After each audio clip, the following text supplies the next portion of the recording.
Bonjour à tous. Alors, je l'ai écrit sur mon papier, c'est beaucoup d'émotions et en fait je ne pensais pas que ce serait autant d'émotions de vous voir aujourd'hui parce que moi j'étais là en 2017, donc il n'y a pas si longtemps que ça.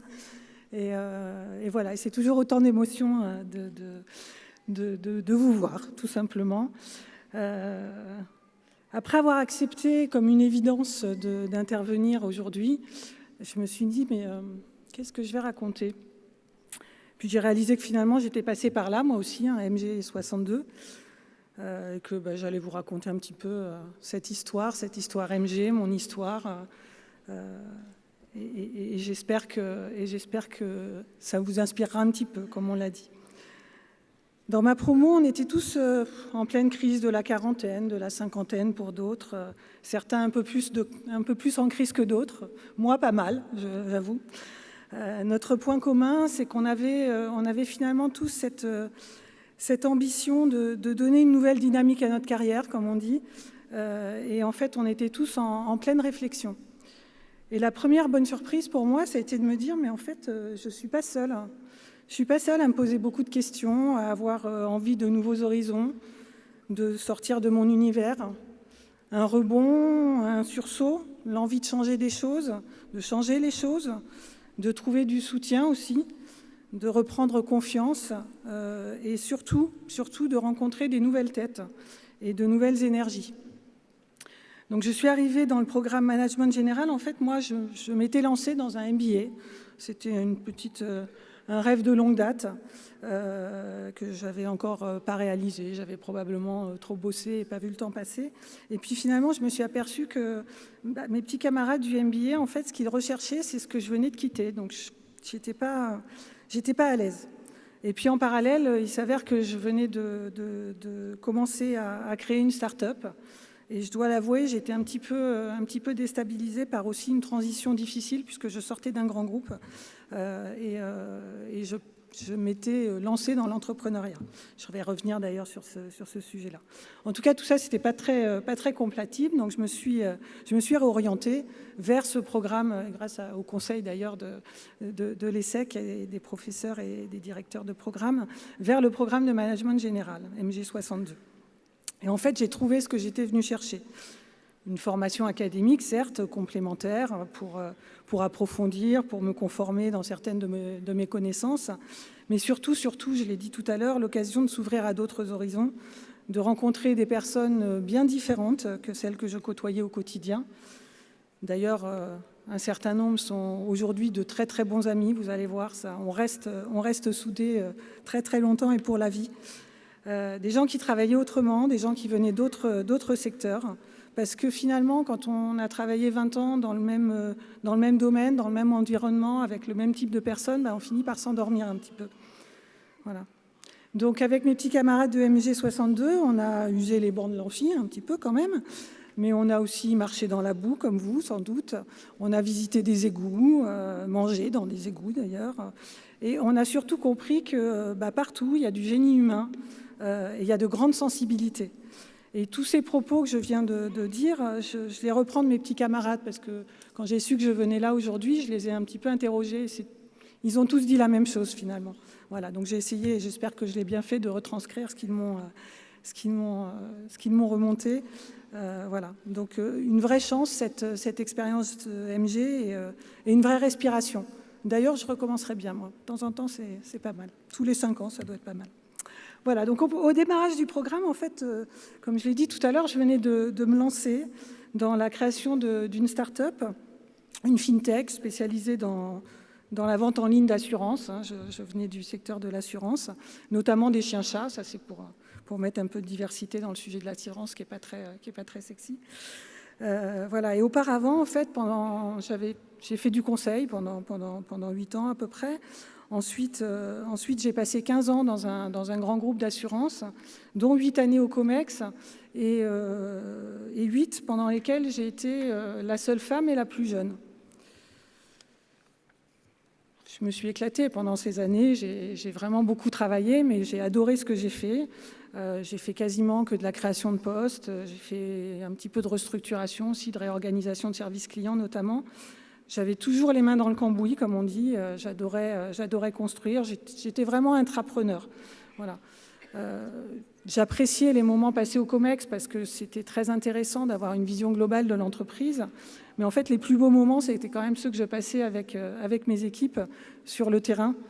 Voilà, je me souviens avoir passé un 31 décembre à aller saisir des contrats d'assurance pour que les commerciaux aient bien le chiffre d'affaires comptabilisé sur la fin de l'année, parce que si ce n'était pas saisi, ce ne serait pas comptabilisé. Et mes équipes qui me disaient « Mais Madame Mérine, qu'est-ce que vous faites là ?» Moi, je m'amusais comme une folle.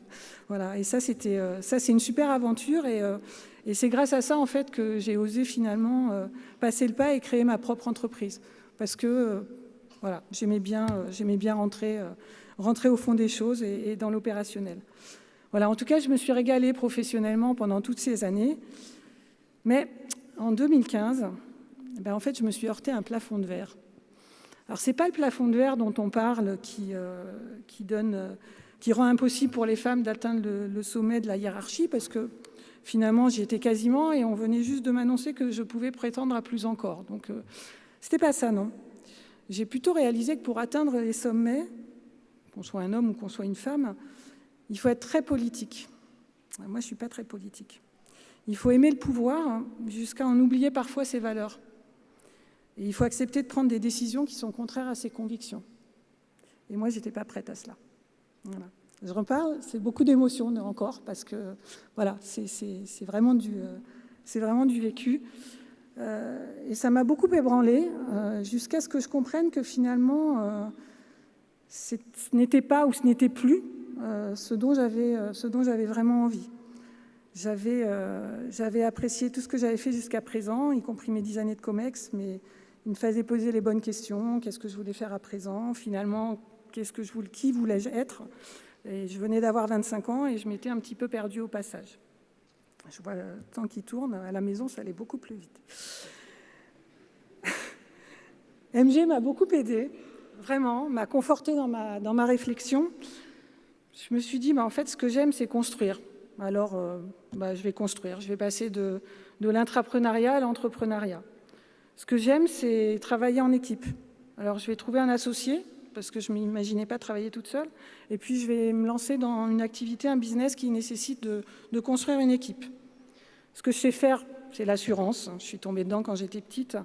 Et ce que je crois profondément, c'est que finalement, l'assurance doit être réinventée, comme beaucoup d'activités d'ailleurs aujourd'hui et de tout temps. Il faut repenser les processus, il faut repenser la relation client, il faut repenser la promesse client. Alors, je vais partir de la feuille blanche et puis je vais essayer de réinventer ce métier avec un métier qui a vraiment une vocation sociale et sociétale importante et dont je suis fière quand même. Voilà. Et la magie, finalement, a fait le reste, parce que je crois qu'il y a beaucoup de magie, en fait, dans nos vies. Et je suis convaincue que si on ose, en fait, tout est possible. Tout est possible. Donc MG, tout d'abord, où j'ai réalisé que je n'étais pas seule et que finalement, la bosse que je m'étais faite en touchant mon plafond de verre, finalement, elle n'était pas si grave que ça. Ma bonne fée, ensuite, qui m'a présenté mon futur associé. Maniaque, ma conviction, notre conviction avec mon associé, qui nous a permis de proposer un pitch, comme on dit, de qualité, et de lever plusieurs millions de fonds sur la base d'un concept innovant d'assurance dite collaborative. À l'époque, c'était dans l'air du temps. Et puis surtout, je pouvais enfin façonner les choses selon mes convictions, travailler dans le respect des valeurs qui sont les miennes et puis décider selon des critères qui sont plus des critères business et pas en fonction de est-ce que je vais garder mon pouvoir, est-ce que je vais garder mon précaré. Ça n'a pas de prix. Alors oui, je travaille comme une folle, je m'occupe de la stratégie, j'appelle les clients le samedi, je fais de la plomberie lorsque les toilettes fuient au bureau. J'ai travaillé à 7 dans un bureau plus petit que celui que j'occupais avant, mais voilà, je m'amuse. Nous sommes pris des portes, nous avons eu des belles réussites, nous avons essuyé des échecs, nous avons pivoté, comme on dit dans le monde des startups, pour éviter certains murs. On a même connu cette expérience impensable de mettre nos 10 salariés en chômage partiel il n'y a pas très très longtemps et de porter la boîte à bout de bras avec mon associé. C'est une expérience très enrichissante. On a enfin failli lever des fonds pendant cette même période de crise sanitaire et puis finalement Finalement, le mur, on se l'est un petit peu pris quand même, hein. Certains diraient patatras. On a dû liquider la structure faute de moyens suffisants. Pour autant, l'activité, les 11 salariés, ils ont pu rejoindre une autre start-up qui s'appelle Lovis, que je remercie d'ailleurs. Et puis, nous, on a fait le job. On a accompagné jusqu'au bout. Ce qu'on a construit pendant 6 ans a pu être valorisé et perdure aujourd'hui. Moi, j'ai décidé de partir sur d'autres horizons, mais franchement, je ne regrette rien. Ce qui se passe aujourd'hui, c'est passé il y a quelques semaines, et je suis là devant vous aujourd'hui avec le sourire, et plus que jamais avec cette conviction que finalement, j'ai fait les bons choix. Voilà. Cette expérience m'a fait grandir, comme jamais, et comme j'aimais aussi d'ailleurs. J'ai appris énormément, je continue à apprendre. On dit souvent d'ailleurs, et j'ai parlé avec beaucoup d'entrepreneurs récemment qui me confortaient dans cette idée qu'il est plus facile de tirer des enseignements de ces échecs parce qu'on sait pourquoi on s'est planté, pardonnez-moi l'expression, et je crois que c'est vrai, et on ne sait pas toujours pourquoi on a réussi. Donc voilà, aujourd'hui je sais quelles sont les erreurs que j'ai faites et qu'on a faites. J'en parle évidemment d'autant plus aisément que je me sens aujourd'hui beaucoup plus riche que je ne l'étais. Bon, même si j'ai laissé un petit peu de plume côté finance, mais voilà. Je fais ce que j'aime faire. J'ai arrêté de suivre finalement ce qui me paraissait comme la seule voie possible. J'ai fait du conseil, j'étais dans un grand groupe, j'étais dans un COMEX, j'étais arrivée. Voilà, en fait, la voie de l'entrepreneuriat que j'ai choisie ensuite est d'une richesse incroyable. On y rencontre des gens qui sont surprenants, qui sont attachants, qui sont intelligents, bienveillants, qui décident avec la perspective de réussir dans le temps en fonction de leurs croyances profondes et leur instinct. Et ça, c'est important. Et alors que je m'interrogeais récemment sur la suite, avant même d'ailleurs d'avoir rendu les clés de ce qui était ma boîte Otherwise, j'ai été sollicitée par un entrepreneur avec une expérience de réussite 25 ans dans l'entrepreneuriat, toujours dans l'assurance, on ne se refait pas.